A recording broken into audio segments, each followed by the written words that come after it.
Halo, perkenalkan nama saya Bayu Distara Ramadan dengan NIM 22085610085 dari kelas C. Di sini saya akan menjelaskan salah satu protokol dari application layer pada TCP/IP yaitu protokol DNS. Di sini saya akan membahas sedikit tentang TCP/IP dan application layer dan lalu saya akan menjelaskan secara detail protokol DNS. Yang pertama ada TCP/IP. Apa itu TCP/IP? TCP/IP adalah singkatan dari Transmission Control Protocol, Internet Protocol. Adalah standar komunikasi data yang digunakan oleh komunitas internet untuk melakukan pertukaran data antara komputer-komputer yang terhubung dalam jaringan internet. Protokol ini bukanlah entitas tunggal, melainkan sekumpulan protokol yang membentuk suatu kesatuan atau yang diketahui dengan nama lain protokol suite. Saat ini TCP/IP adalah protokol yang paling umum digunakan dalam lingkungan internet. TCP/IP merupakan standar jaringan terbuka yang tidak terikat dengan jenis transportasi fisik jaringan yang digunakan, sehingga dapat diterapkan di berbagai lokasi. Protokol ini menggunakan skema pengelamatan sederhana yang ini disebut sebagai alamat IP yang diketahui IP address, yang memungkinkan ratusan juta komputer untuk saling berkomunikasi di internet. Selain itu, protokol ini juga dapat diroutingkan, yang artinya dapat digunakan untuk menghubungkan sistem-sistem yang berbeda seperti Microsoft Windows dan keluarga Unix untuk membentuk jaringan yang beragam. Ya, macam layer pada TCP/IP. Yang pertama ada Network Access Layer untuk mengatur komunikasi antara perangkat dalam jaringan dan media fisik yang digunakan seperti kabel atau gelombang radio. Yang kedua ada Eee, Network layer dalam model OSI dan TCP/IP memiliki fungsi utama untuk mengatur aliran data dalam jaringan komputer, masuk pengiriman, routing, dan pemecahan masalah terkait pengiriman paket data dari satu titik ke titik lainnya dalam jaringan. Yang ketiga ada Transport Layer. Di sini dua protokol utama pada ini adalah Transmission Control Protocol atau TCP dan User Datagram Protocol atau UDP. TCP menyediakan layanan pengiriman data handal dengan end-to-end deteksi dan koreksi kesalahan. UDP menyediakan layanan pengiriman datagram tanpa koneksi atau connectionless dan low overhead. Kedua protokol ini mengirimkan data di antara application layer dan internet layer. Terus yang terakhir ada application layer. Layer ini akan saya jelaskan lebih detail pada slide berikutnya. Apa itu application layer? Lapisan aplikasi, juga dikenal dengan application layer, bukan lapisan paling atas dari model protokol TCP/IP. Di lapisan ini, protokol berinteraksi dengan pengguna komputer.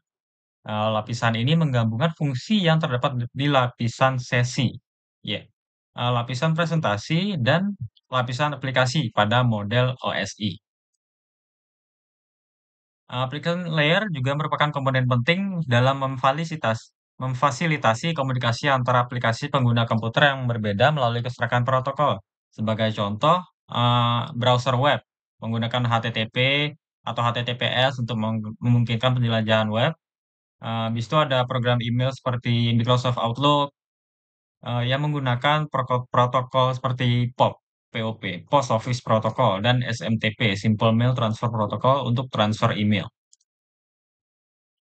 Setelahnya ada fungsi utama application layer.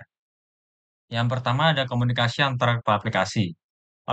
Lapisan aplikasi ini memungkinkan aplikasi yang berbeda di dua mesin yang berbeda untuk berkomunikasi satu sama lain melalui jaringan. Ini termasuk pertukaran data, pesan, atau permintaan layanan antara aplikasi yang berbeda berjalan pada perangkat yang berbeda. Aplikasi jaringan. Lapisan aplikasi ini menyediakan abstraksi yang tinggi terhadap jaringan fisik di bawahnya.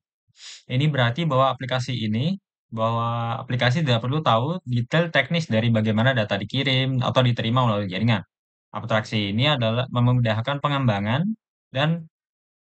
pengembangan.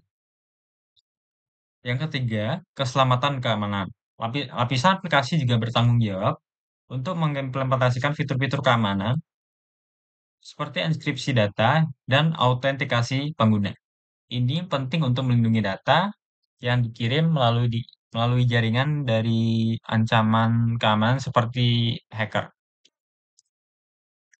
Selanjutnya ada daftar protokol yang diatur oleh application layer. Yang pertama ada HTTPS, Hypertext Transfer Protocol, Hypertext Transfer Protocol Secure, kalau ada HTTPS, DNS yaitu Domain Name System, DHCP yaitu Dynamic Host Configuration Protocol, FTP ada File Transfer Protocol, IMAP Internet Message Transfer Protocol, ARC ada Internet Relay Chat, POP3, POP Office Protocol version 3, SMTP ya, Simple Mail Transfer Protocol.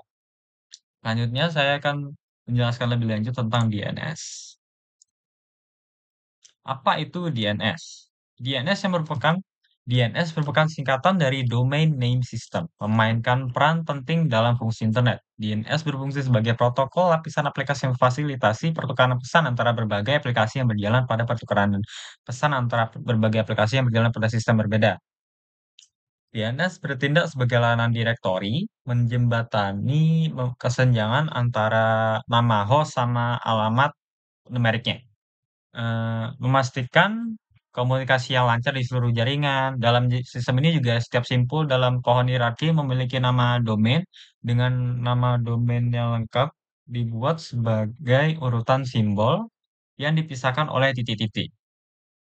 Fungsi utama ini untuk menghubungkan fungsi utama DNS adalah untuk menghubungkan antara nama host dan alamat, sehingga memastikan komunikasi yang lancar di seluruh jaringan. Contohnya, www.google.com memiliki alamat IP berapa, pengguna biasa mengakses hanya dengan memasukkan nama domainnya saja, yaitu www.google.com. Hal ini menunjukkan kenyamanan dan keandalan yang lebih baik dari nama domain daripada alamat IP. Mengapa kita memerlukan DNS? Kita memerlukan DNS karena setiap host diidentifikasi oleh alamat IP. Namun mengingat angka sangat sulit bagi kebanyakan orang untuk diingat, dan IP address juga tidak bersifat statis, sehingga diperlukan pemetaan untuk mengubah nama domain ke IP address. Jadi DNS digunakan untuk mengubah nama domain situs web menjadi alamat IP numeriknya. Jenis DNS yang berbeda. Yang pertama adalah domain generic. Jenis ini mencakup domain-domain seperti .com. Contohnya ada google.com, setelah itu ada .edu, seperti stanford.edu untuk keperluan pendidikan. Selanjutnya ada eh, .mil, seperti tniad.mil.id untuk kepentingan militer. Selanjutnya ada .org untuk koordinasi non-profit. Selanjutnya ada domain negara. Di format domain ini sama dengan domain umum namun menggunakan singkatan negara dengan 2 karakter. Seperti Indonesia .id, Amerika.us. Tuh. Domain inverse.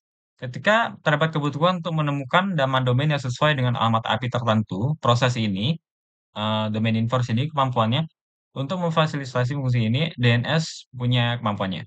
Misalkan untuk mencari alamat IP dari suatu website, maka kita harus mengetik ns lookup nama website pada command prompt. Bagaimana cara kerja DNS? Cara kerja DNS dengan mengubah nama host menjadi IP address, nama domain berfungsi sebagai tanda pengenal khusus untuk sebuah situs web. Jika klien mengirimkan permintaan, maka DNS resolver mengirimkan permintaan ke DNS server untuk mengambil IP address. Jika tidak ada IP address tertentu dengan nama hostnya, maka DNS resolver akan meneruskan permintaan tersebut ke DNS server lain. Ketika alamat IP telah sampai ke resolver, resolver akan menyelesaikan permintaan melalui protokol internet. Tapi tadi ada sedikit saya singgung dengan DNS lookup. Apa itu DNS lookup? DNS lookup atau DNS resolution secara sederhana dapat disebut sebagai proses yang membantu memungkinkan perangkat dan aplikasi yang menerjemahkan nama domain yang dapat dibaca ke IP address yang sesuai yang digunakan oleh komputer untuk berkomunikasi melalui web. Tapi ada juga tapi saya juga menyebutkan DNS resolver. Apa itu DNS resolver? Resolver itu yang sering disebut juga DNS client. Adalah komponen yang bertanggung jawab untuk menginisiasi proses yang dikenal sebagai DNS lookup atau DNS resolution. Fungsi utamanya adalah memungkinkan aplikasi dengan mudah mengakses berbagai situs web dan layanan di internet dengan menggunakan nama domain yang lebih familiar bagi pengguna. sambil juga mengatasi tantangan dalam mengingat alamat IP. Baik, itu saja dari saya. Terima kasih. Mohon maaf apabila ada kesalahan kata dan salah penerapan. Saya terima kasih.